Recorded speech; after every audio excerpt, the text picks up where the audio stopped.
À chacun de nous, il pensait que les autres vont les voir. C'est pourquoi je ne vous vois pas en short. Peut-être qu'à la maison, vous portiez des shorts. Des trainings. Mais puisque vous voudriez aller à l'église, vous avez choisi les vêtements. Puisque les autres vont nous voir. Si ce n'était pas pour cela, je n'aurais pas porté la cravate.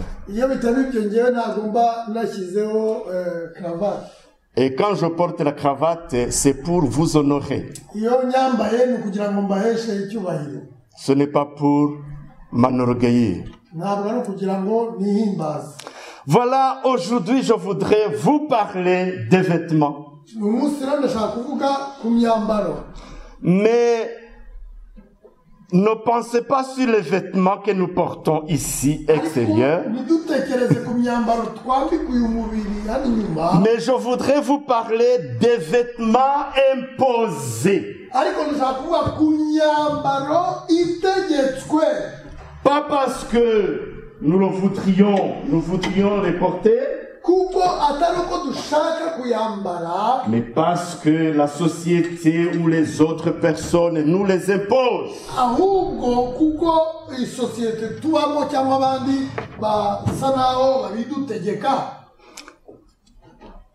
Vous pourriez me demander, pasteur,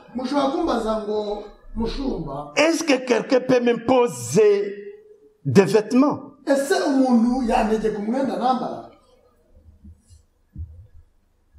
Vous allez le voir. Je prends l'exemple de Joseph. Au cours de toute sa vie, on dirait qu'il a porté des habits imposés. Je le vois premièrement quand il était encore jeune. La Bible nous dit qu'il a porté la robe cousue par son père, même par sa mère.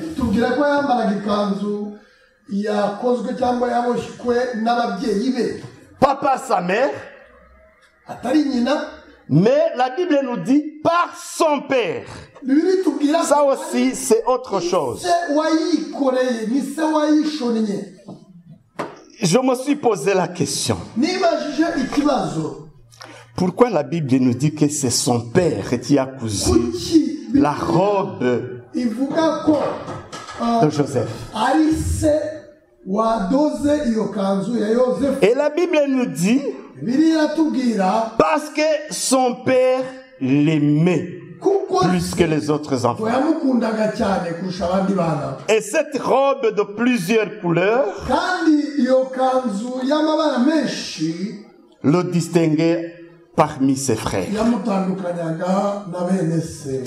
Et c'est ce vêtement que je compare avec le vêtement du salut.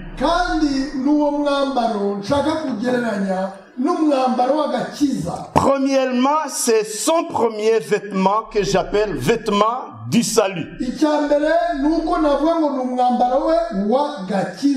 Genèse 37, verset 3 nous dit,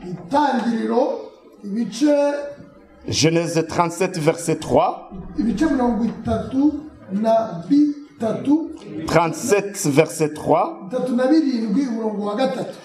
Israël aimait Joseph plus que tous ses autres fils.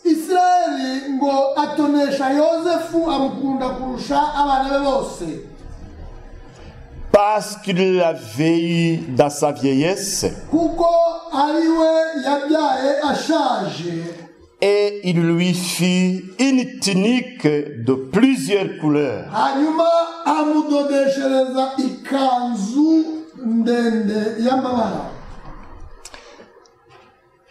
Prenons cette tunique ou vêtement comme vêtement du salut.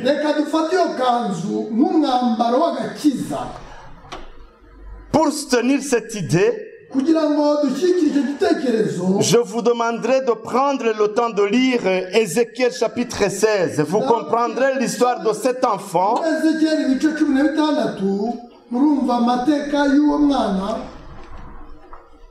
Est-ce que je peux lire Ézéchiel chapitre 16 ou bien moi je vais lire directement et vous allez comprendre pourquoi je dis que c'est le vêtement du salut.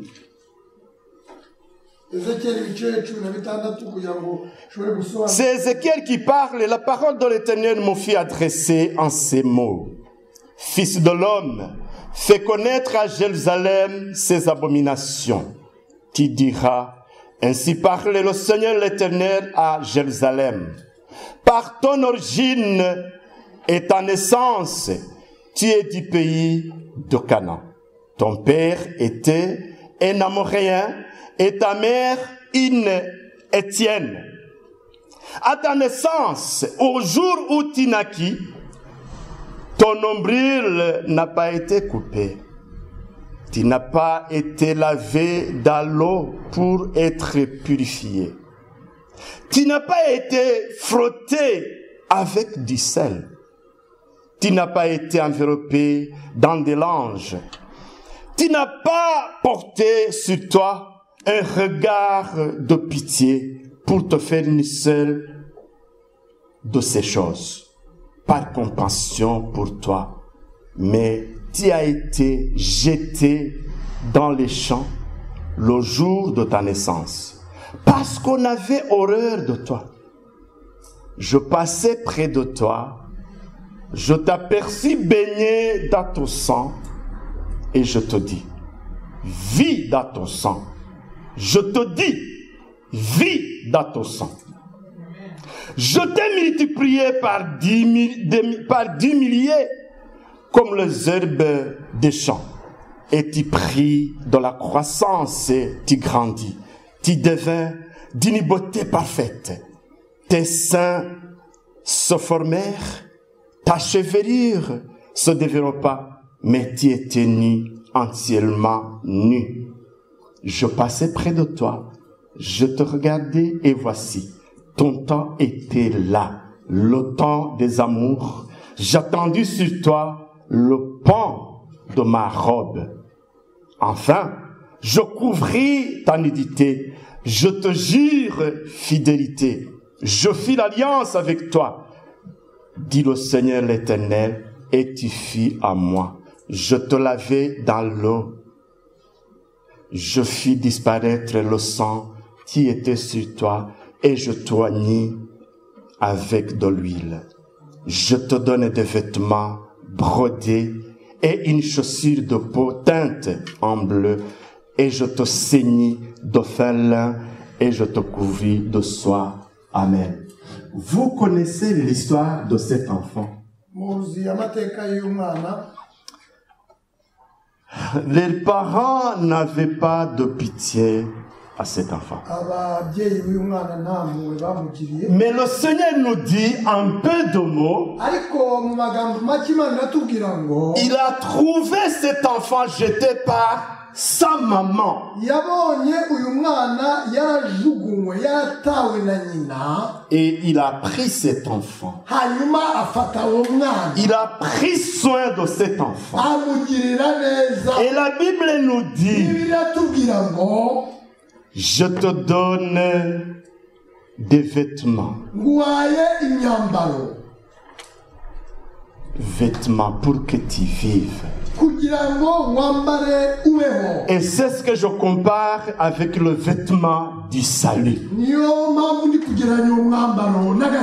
Et comme un chrétien, le jour où il s'est repenti, le ciel lui a donné le vêtement du salut.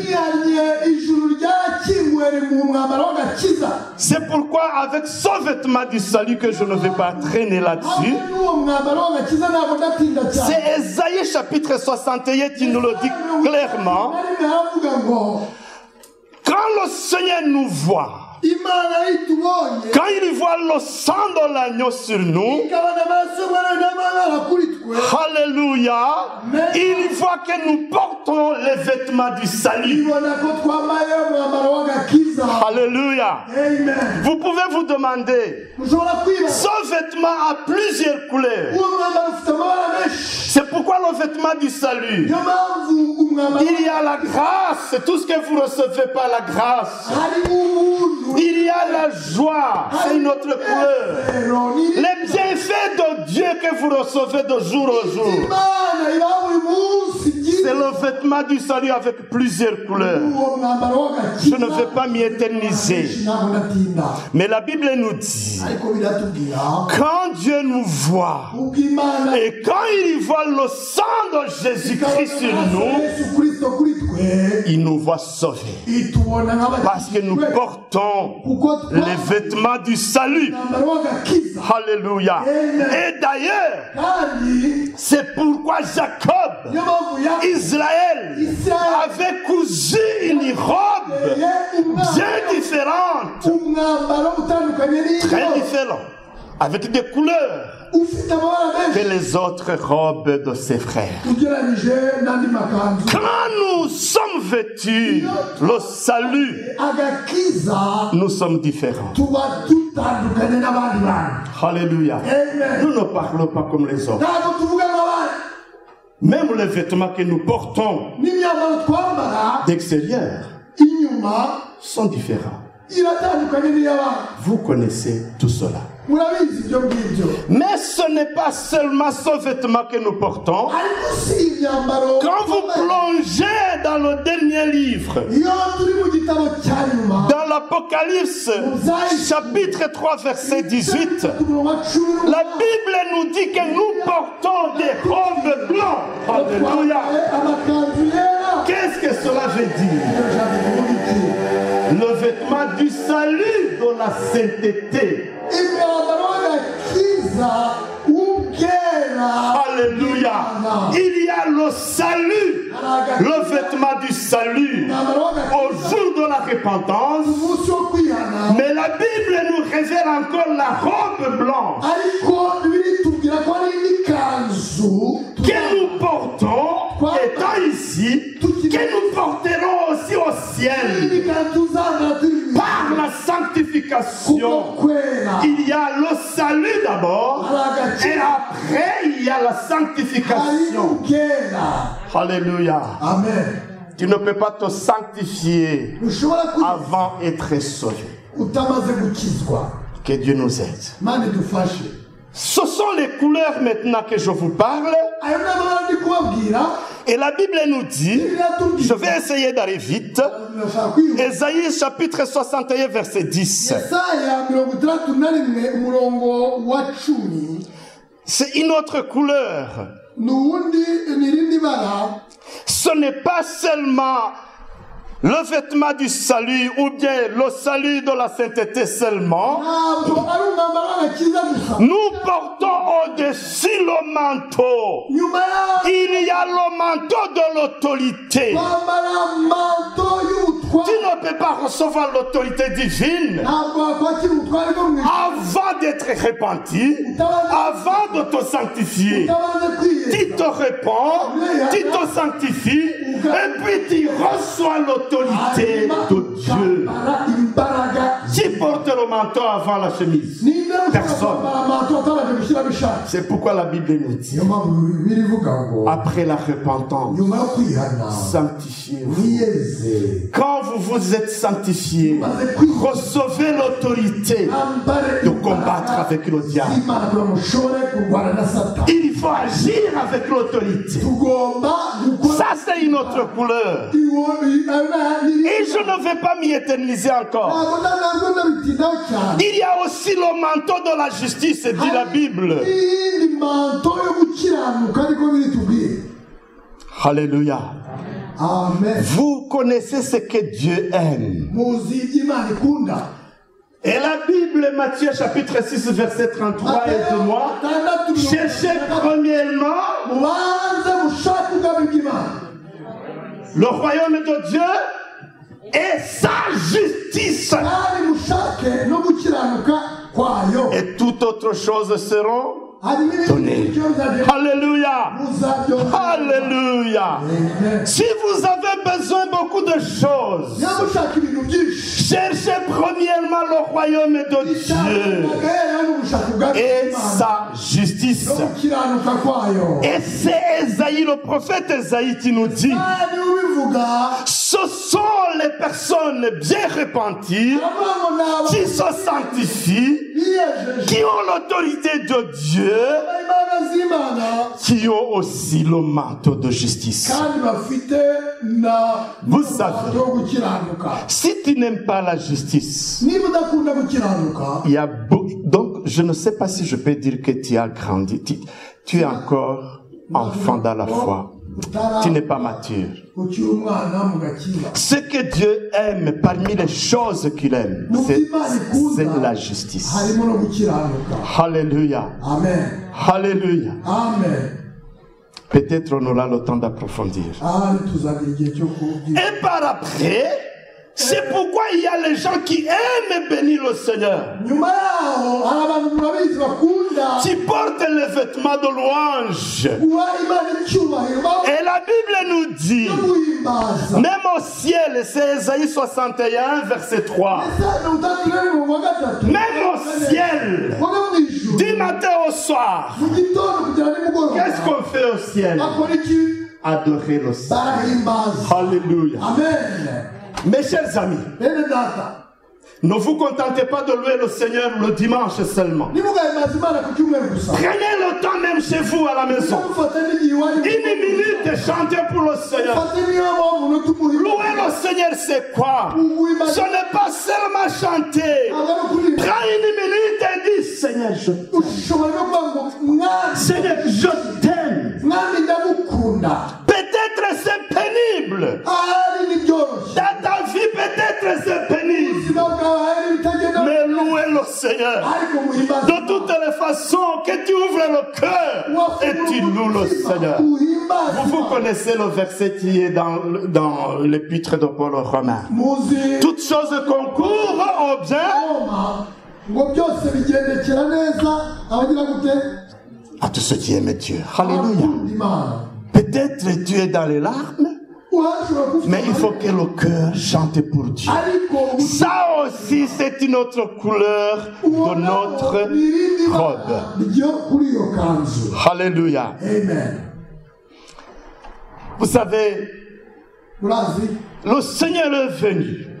C'est Ésaïe qui nous dit.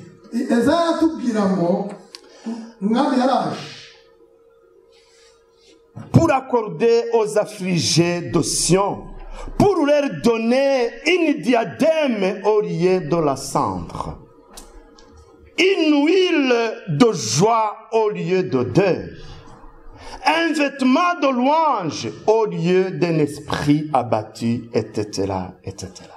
yaje ngo gukiza azakuruhura abantu kugira ngo akwambure uwo mwambaro w'akababaro, akwambike wo kwishima, akuvane mu ivu, abe yanakwicaranya n'ibikomangoma n'indi migisha yose igishamikiyeho mwayumvise. Et la Bible nous dit au verset 7, au lieu de votre opprobre, vous aurez une portion double. Ésaïe 61, verset 7.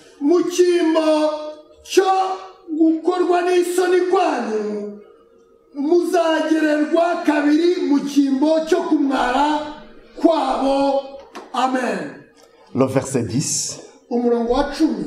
Je me réjouirai en l'Éternel. Mon âme sera ravie dans les classes à mon Dieu. Car il m'a revêtu des vêtements du salut. Il m'a couvert du manteau de la délivrance. Et vous allez continuer. Amen. Une autre couleur. Vêtements de fête.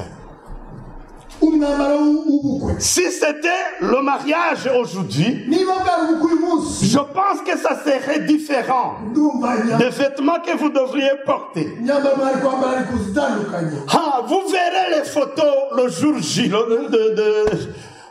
de John, le jour de mariage. Comment il sera habillé. Mais la Bible nous dit, en Matthieu chapitre 22, verset 12,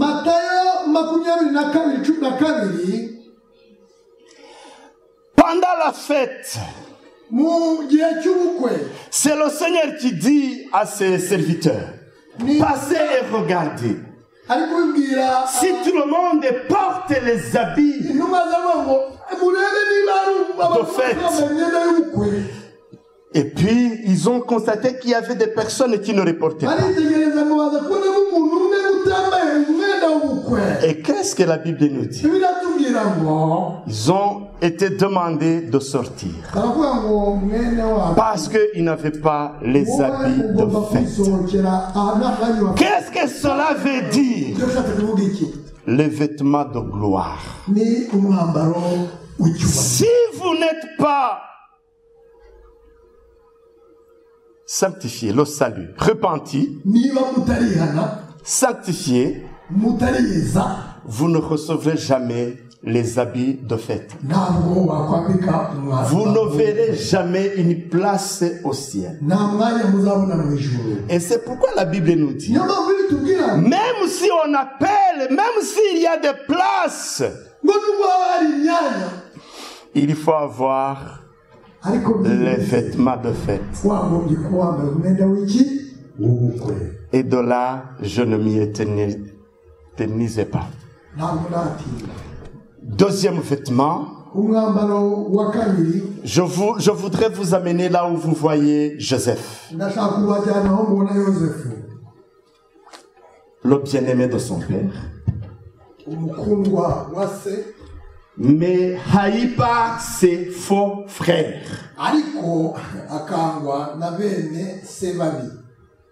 Pourquoi je dis ses faux frères?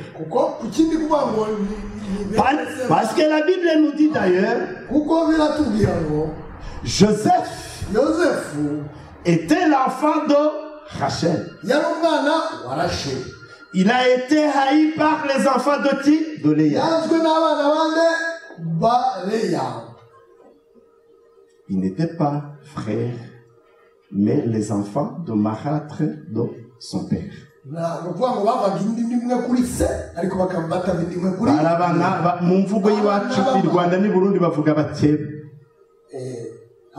Ce n'est pas ça. Pourquoi? C'est bien compris. Et par cette jalousie des faux frères,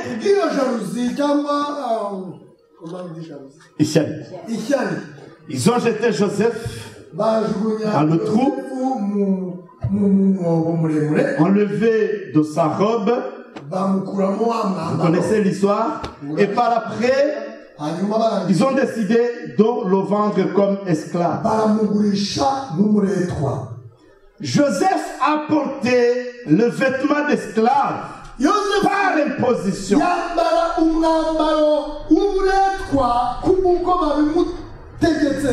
Les esclaves ne portaient pas les habits au torse.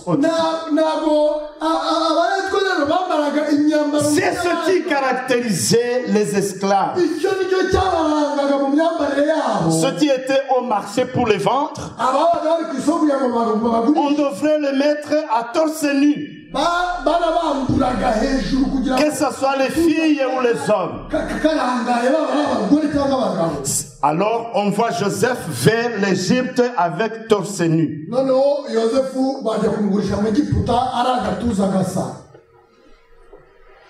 Je ne sais pas ce que vous portez au torse, hein? Je ne sais pas. Alors ça c'est vêtements du monde, c'est ce que j'appelle vêtements du monde. Mais directement après, il entre chez Potiphar. Il a porté d'autres vêtements encore de service. imyambaro y'akazi mais toujours sous le service de quelqu'un. ariko n'ubundi yari umuretwa kuko yari yajyanwe n'undi muntu. Écoutons ce que dit la Bible. Genèse 39, verset 12.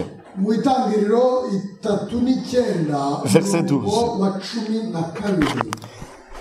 C'est, vous allez comprendre, c'est la femme de Potiphar. muraza kubyina Elle le saisit par son vêtement. umugore afata umwenda we. Joseph n'était pas nu, yosefu ntabwo yari yambaye gusa birumvikana en disant, aramubwira couche avec moi. turyamane. Il lui laissa son vêtement dans la main we arahunga arasohoka et s'enfuit au dehors. abonye yuko amusigiye umwenda we. Lorsqu'elle vit qu'il lui avait laissé son vêtement dans la main et qu'il s'est enfui dehors, elle appela les gens de sa maison et leur dit, ahamagara abagabo bo mu nzu yarabwira ati voyez, dore il nous a amené un Hébreu pour se jouer de nous. umuheburayo wo Cet homme est venu vers moi pour coucher avec moi. yanyegereye Mais j'ai crié à haute voix. ijwi rirenga Et quand il a entendu que je levais la voix et que je criais, unabaje il a laissé son vêtement à côté de moi uruhande rwanjye et s'enfuit dehors. arahunga arasohoka. Elle posa le vêtement de Joseph à côté d'elle. hanyuma bashyira Non, c'est la femme de Potiphar. Elle posant le vêtement de Joseph à côté d'elle umugore wa potifari ashyira uwo mwambaro jusqu'à ce que son maître rentra à la maison. kugeza igihe shebuja wa yosefu. Alors, elle lui parla ainsi. maze aramubwira amagambo L'esclave, l'hébreu que tu nous as amené, wawe est venu vers moi se jouer de moi. yanyigerereje ngo ansuzume. Et comme j'ai élevé la voix et que j'ai crié, il a laissé son vêtement umwenda w'iruhande à côté de moi et s'enfuit dehors. Que Dieu nous aide. Imana idufashe. Le vêtement que Joseph portait chez Potiphar, umwambaro wa yosefu yambaye kwa potifari c'est un vêtement imposé. ni umwambaro wari wamutegetse birumvikana. Cette fois-ci, il n'est pas en torse nu, il n'est pas esclave, ntabwo yari akiri umuretwa wo kwambara ubusa mais il travaille à la maison. ariko yari umukozi wo mu rugo. Mais vous voyez ce vêtement aussi, ariko uwo mwambaro yambaye nk'umukozi wo mu rugo il l'a abandonné comme la Bible vient de le dire, nawo aza kuwureka kuko biriya pour sauver le vêtement du salut. kugira ngo S'il vous plaît. umwambaro w'agakiza. Il a abandonné le vêtement imposé yambura umwambaro utegetswe pour sauver le vêtement qu'il kugira portait ngo intérieurement. ashobore gutabara umwambaro w'agakiza. Je ne sais pas comment je peux comprendre Joseph. ntabwo kumva yosefu byoroshye. Joseph, il est dans une autre dimension. yosefu ari mu yindi ntera. Parce que Joseph, il n'a plus le pays. nta gihugu agifite. Il n'a pas la famille. nta muryango agifite. Il n'a rien, il n'a rien. Un esclave, il n'a nta rien. kimwe afite. umuretwa nta kimwe kimwe afite. Il se met en danger totalement. noneho yemera gufata risike. Il se met en danger totalement pour toute sa vie. ibyago by'ubuzima bwe bwose. Mais pour sauver son âme. ariko kugira ngo akize iki ubugingo bwe. Que Dieu nous aide. imana idufashe cyane. Oui, c'est Joseph. yego ni yosefu. Il a perdu le vêtement de plusieurs couleurs extérieures. umwambaro w'amabara menshi. Il a perdu le vêtement d'esclave, yaba umwambaro w'uburetwa. de service chez Potiphar, ata umwambaro w'ububoyi. mais garder le vêtement intérieur. ariko agubana umwambaro w'imbere w'agakiza. Je ne vais pas enseigner sur ce point. ntabwo ndigisha kuri icyo kintu. Mais je te conseillerais de ne pas prendre une décision qui pourrait vous mettre en danger ultérieurement. sinakugira inama yo gufata umwanzuro Joseph fut amené cette fois-ci où? En prison. Il porte maintenant quel vêtement? Des prisonniers. N'est-ce pas? Joseph, il est cette fois-ci en tenue de prisonnier. Quand je regarde Joseph, si je fais même l'abstraction de tout ce que vous connaissez, je mets de côté tout ce que vous connaissez. Je sais que vous le connaissez. Mais je vois Joseph en prison. Le condamné Joseph, je ne sais pas. La condamnation, si c'est 20 ans, je ne sais pas. Peut-être c'est à perpétuité.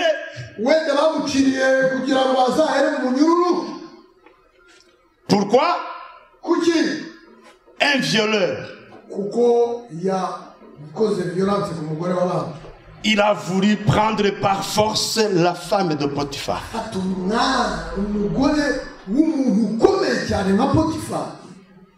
Imaginez-vous, mes chers amis, quel est l'état de Joseph, de son cœur? Il y voit le parcours, il y voit comment il était traité dans sa famille. Non, dans sa famille d'abord, il était bien traité par son père. Il voit comment il a été traité par ses frères. Il n'a pas oublié combien de temps il a passé dans le trou.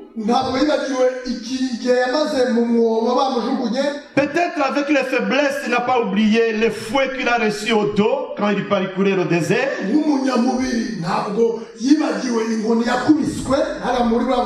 Sous le soleil, des jours et des jours dans le désert, sans rien porter au-dessus comme esclave. Quelques peut-être 2 semaines ou 3 mois chez Potiphar, il était peut-être apaisé un peu. Peut-être il mangeait bien. Peut-être il ne passait pas cette fois-ci dehors. Et c'est pourquoi même la femme de Potiphar a pu voir bien Joseph que c'est un jeune homme.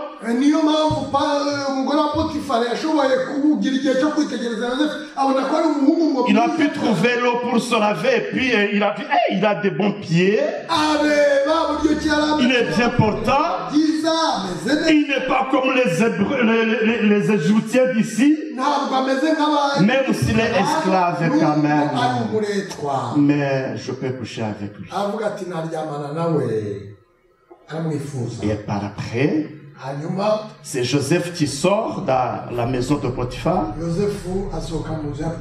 Et qui se voit au milieu des 4 murs. Alors qu'il est innocent. Les hommes de la loi ont pris la décision. Il est en prison. Mais dans son cœur, il sait qu'il a gardé le vêtement. Mes amis, posez-vous la question. On peut vous faire porter des habits. Mais regardez si ce n'est pas réellement ce que vous portez intérieurement. Mais Joseph, c'était différent. Il portait les habits des prisonniers. Mais au ciel, alléluia, il a gardé le vêtement du salut. Il a gardé le vêtement de la sainteté. Il a gardé le vêtement de plusieurs couleurs. La grâce de Dieu était toujours avec lui. Et c'est pourquoi d'ailleurs le Saint-Esprit n'a pas cessé de le visiter. Alléluia. La Bible nous dit tout ce que Joseph faisait, La main de Dieu l'accompagnait. Alléluia. Amen. Même s'il passait dans des douleurs, il changeait de tenue, il changeait les vêtements forcés, les vêtements imposés, mais il a gardé le vêtement du salut, le vêtement de sainteté. Alléluia.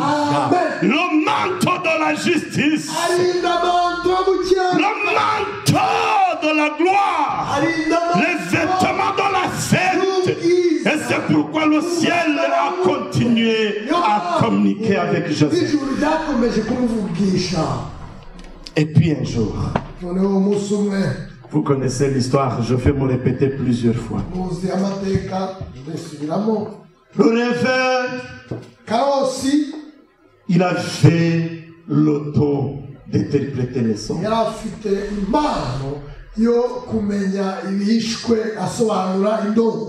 jour, il commença à interpréter et à prophétiser en prison. Toi, demain, tu seras coupé, c'est fini. Mais toi, le chef des chansons du roi, tu vas reprendre ta place. Je te demanderai, n'oublie pas de moi. Sans tarder, c'est accompli. Et le monsieur, le chef des chansons du roi,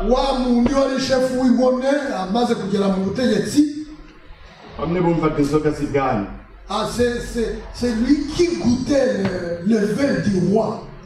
Il a oublié de Joseph. J'aimerais vous dire ceci. Si cet homme se souvenait de Joseph, il utilisait même son pouvoir de faire sortir Joseph en prison. Joseph directement allait sortir dans le plan de Dieu. Que Dieu soit loué. Le chef des chansons du roi, il a oublié Joseph. Que vous m'oublierez, mais que le ciel se souvienne de moi. Oubliez de moi, mais que le ciel se souvienne de moi. Ça compte beaucoup. Et je dis c'est vrai pour Joseph. Et cette fois-ci, c'est le roi qui rêve. Vous connaissez ce qui s'est passé. En prison, encore une parenthèse. Joseph attendait la main de Dieu pour sortir. Peut-être il avait oublié même ce qu'il avait dit au chef des chansons du roi.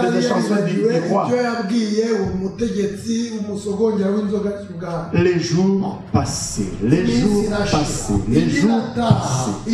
Mais si Dieu avait révélé à Joseph qu'il allait encore passer 2 ans en prison après la sortie de cette personne,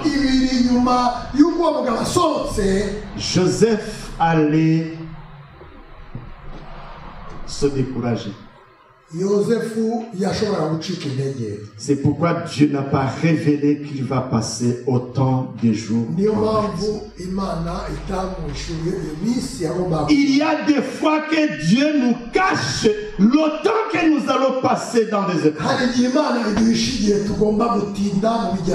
Pour nous garder toujours en se disant, Seigneur, j'attends. S'il te dit que ça va faire 5 ans, tu vas dire, totalement il m'a oublié. Mais ça peut faire même 10 ans en attendant. Parce que tu ne connais pas le jour. Ça c'est le secret de Dieu. Et le jour est arrivé. Je vois Joseph. On lui dit, prépare-toi. Tu dois aller devant le roi pour révéler les songes. Joseph, on lui donne encore les autres vêtements. Parce qu'il n'allait pas se présenter devant le roi avec les vêtements des prisonniers. Quels vêtements il portait? Ce qu'on appelle les vêtements de convergence. Je dirais, c'est comme si quelqu'un qui est malade, on lui donne la robe de je ne sais pas comment, vous les médecins, comment on appelle les robes que les patients portent? Je ne sais pas. Quoi? Il y a les noms spécifiques pour ça. Allez demander. Il y a des robes spécifiques pour les malades. Et puis, avant que le patient rentre chez lui,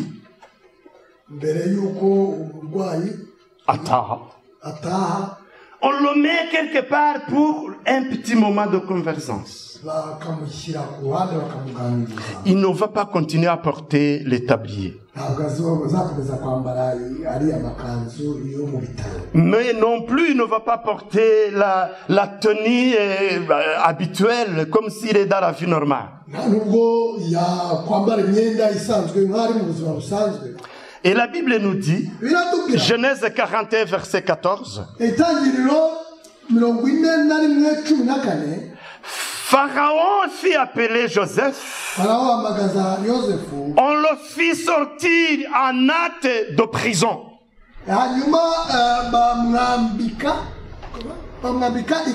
Non. On le fit sortir en prison. Il se rasa, changeant de vêtements, et se rendit vers Pharaon. Vous voyez, il n'est pas allé se présenter devant Pharaon avec les mêmes vêtements. Et ces vêtements aussi, encore une fois, imposés. Imposés encore. Il n'a pas demandé. Vous savez, mes chers amis, dans la Bible, il y a le mot qu'on appelle Rehoboth. C'est Rehoboth? Rehoboth. Oui. Le mot Rehoboth se trouve dans la Bible environ 8 fois. Ce vêtement, non, ce mot veut dire mettre en orage. Mettre orage. Même si les vêtements de Joseph qu'il changeait et imposait,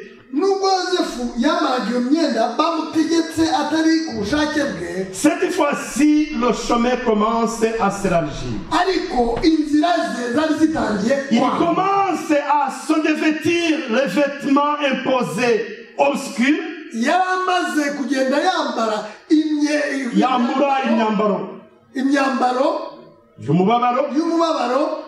il commença à porter les vêtements de joie. Amen. Cette fois-ci, même si c'est forcé, il sait qu'il va se présenter devant le roi.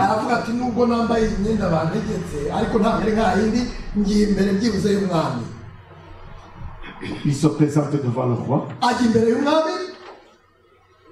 dans cette tenue. Il a révélé les songes. C'est ce que vous connaissez. Directement, la Bible nous montre qu'il a directement porté les vêtements de service.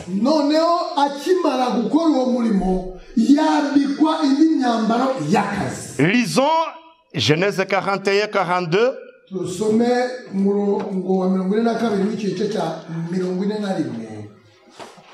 La Bible nous dit, Ésaïe 41, 42, tu projettes. Ah, ça c'est pour toi. C'est Ésaïe ou c'est Genèse? Genèse, pardon. Oui. Ça c'est pour toi. Ça va.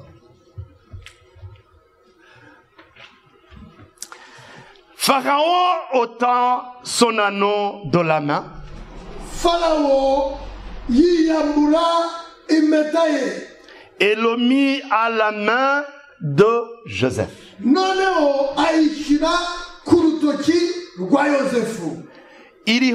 Il le revêtit d'habits de fin lin amwambika imyenda y'ibitare byiza et lui mit un collier d'or au cou. amwambika n'umukufi w'izahabu mu ijosi. Amen. Amen. Amen. Amen. Pourquoi cette fois-ci il est honoré autant? kuki noneho yubashywe bikomeye gutya? Vous le savez vous tous. Urabizi mwese Joseph est devenu le premier ministre du pays. Yosefu yabayemo twagiranye muri iyi minsi ya premier ministre. Il est le second personnage du royaume. uretse umwami nta wundi wamujyaga inyuma Parce qu'il a gardé le vêtement du salut. kuko arize Même si on lui revêtait les vêtements extérieurs imposés, bamwamburaga imyenda bamwambika indi il a gardé le vêtement du salut. ariko yarize Il a gardé le vêtement de la sainteté. Vous vous souvenez chez Potiphar? ukiranuka muribuka kwa Potifa Il a gardé le vêtement de fête même en prison. yarinze umwambaro w'ubukwe Il a continué à prier, à louer le Seigneur. yakomeje gusenga no guhimbaza Imana. Vous vous souvenez ce que nous dit la Bible? muribuka ibyo birivuga En Jacques chapitre 1 verset 2. Yakobo igice cya mbere Mes frères, bene data regardez comme un sujet de joie complète les diverses épreuves auxquelles vous pouvez être exposés, sachant que l'épreuve de votre foi produit la patience. bene data mwemere ko ari ibyishimo rwose nimugubwa gitumo n'ibigerageza bitari bimwe mumenye yuko kugeragezwa no kwizera kwanyu gutera kwihangana. Voilà le monsieur Joseph, même s'il est en prison. murebe Yosefu nubwo ari mu Permettez-moi de terminer par-ci parce que je vois que le temps passe très vite. munyemerere ndangiriza kuko igihe kiri kwihuta. Qui a écrit les lamentations? ninde wanditse igitabo cy'amaganya? C'est Yeremiya. Jérémie. Chapitre 3, qu'est-ce qu'il dit? ibice bitatu byahavuga ngo iki? Je vais lire verset 25. À partir de verset 25. wa makumyabiri L'Éternel a de la bonté pour qui espère en lui, pour l'âme qui le cherche. uwiteka abereye mwiza wamutegereje n'ubugingo bw'umushaka. Alléluia. Amen. Il est beau d'attendre en silence le secours de l'Éternel. yiringira ategereje agakiza k'uwiteka atuje.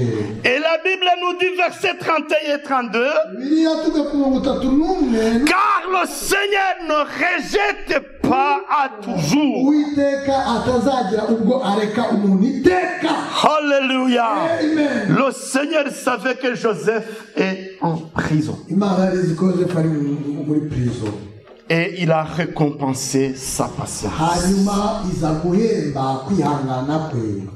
Que Dieu nous aide. Imana idufashe cyane. Mes chers amis, bene data je voudrais terminer sur le verset qui chante dans mon cœur. ndarangiriza ku murongo numva uri kuririmbira mu mutima wanjye. Je ne sais pas peut-être ce que vous en direz.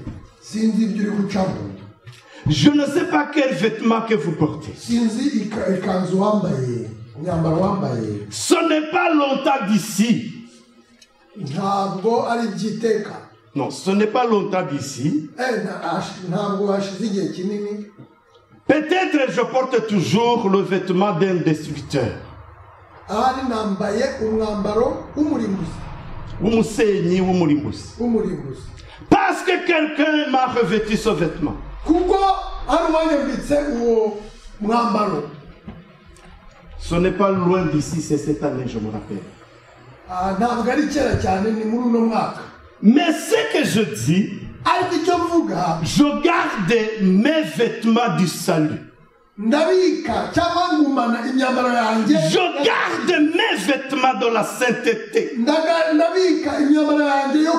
Je garde mes vêtements de couleur.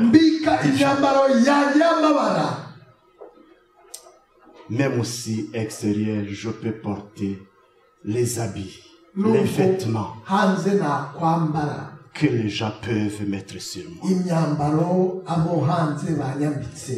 Il est menteur. On te donne le manteau des menteurs. Il est voleur. On te donne les vêtements d'un voleur. Il est violeur.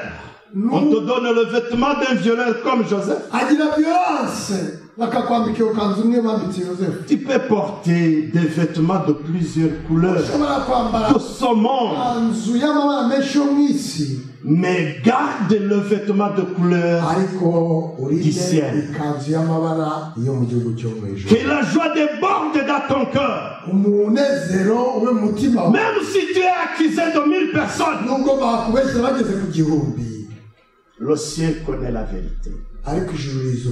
Le ciel connaît la vérité. Tu ne peux pas trouver les avocats ici. Le monde est bâti sur le mensonge. Et le royaume est assis sur la vérité. Et la vérité, c'est le royaume qui est dans nos cœurs. Un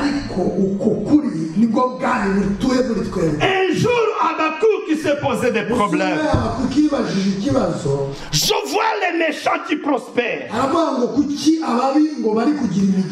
ils mentent, on les applaudit. Quand ils mentent, on dit c'est vrai. Parce que ce sont comme la femme de Potiphar qui avait les vêtements de Joseph.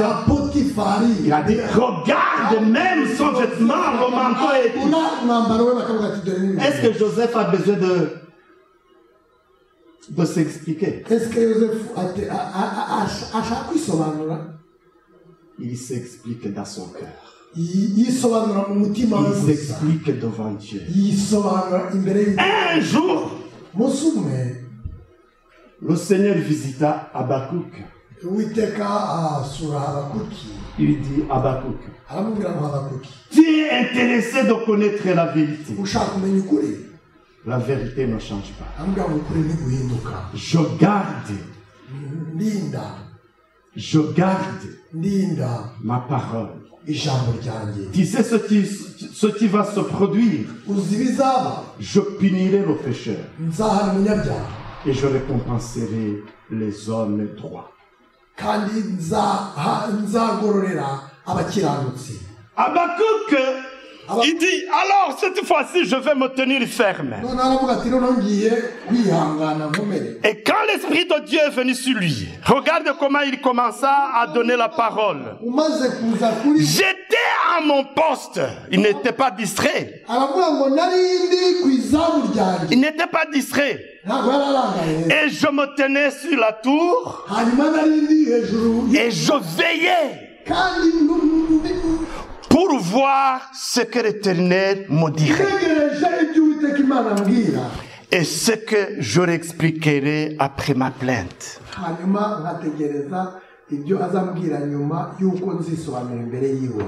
L'Éternel m'adressa la parole et il dit, écris la prophétie, grave-la sur des tables, en fait qu'on la lise couramment, car c'est une prophétie dont le temps est déjà fixé, savez-vous. Cette prophétie marche vers son terme. Elle ne mentira pas si elle retarde. Habakkuk attend-la, car elle s'accomplira. Elle s'accomplira certainement. Que l'Église dise Amen.